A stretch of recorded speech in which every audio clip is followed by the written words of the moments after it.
Hey crew, so we're going to go over our Dowel supinated forearm overcoming isometric hold. This is for golfer's elbow. I'll make a note at the end how to make this more for tennis elbow. Tennis elbow is more outside elbow pain. Golfer's elbow is more inside. Okay, what we're going to do is grab a dowel. You need to have an immovable object. Okay, so I'm just going to set up here. It'll make sense here in a moment. And so when I set up nice and tall, in this position, I'm going to place my club or whatever I'm using here underneath the immovable object.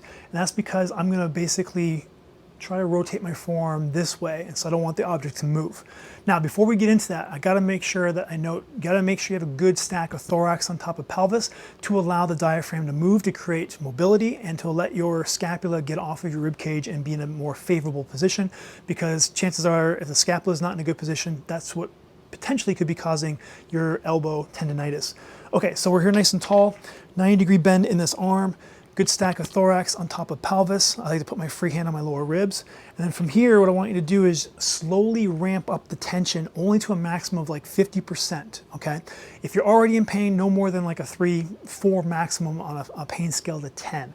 And so if I'm gonna ramp up, let's say I'm gonna start out with 10%, 20%, 30%, 40, and then 50, and we're gonna hang out here for 30 seconds.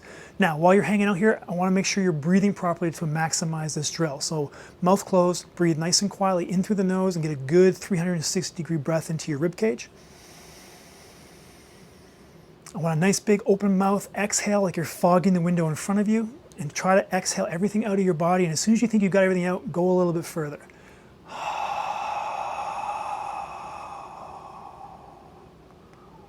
Okay, keep that 50% tension in.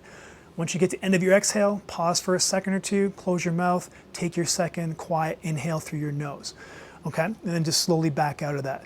Couple things here. If I like to do this at the gym in the squat rack, because you have the ability to move this up and down, the bar up and down, give you different angles. So you'd still have the same 90-degree angle in the arm, but you would just start at different positions in that strength curve. Okay, so maybe start down here, push in, or yeah, pull up, I guess, or maybe go a little bit higher. So again, forearm stays the same. You're just kind of starting out a different rotation of the forearm.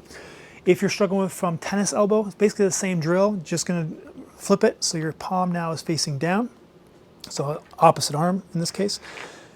And then you're just basically going up into your immovable object the same way, ramp it up and breathe the same protocol. Guys, that is your Dowel forearm supinated, overcoming isometric hold, unless you're doing more golfer's elbow, in case it's pronated.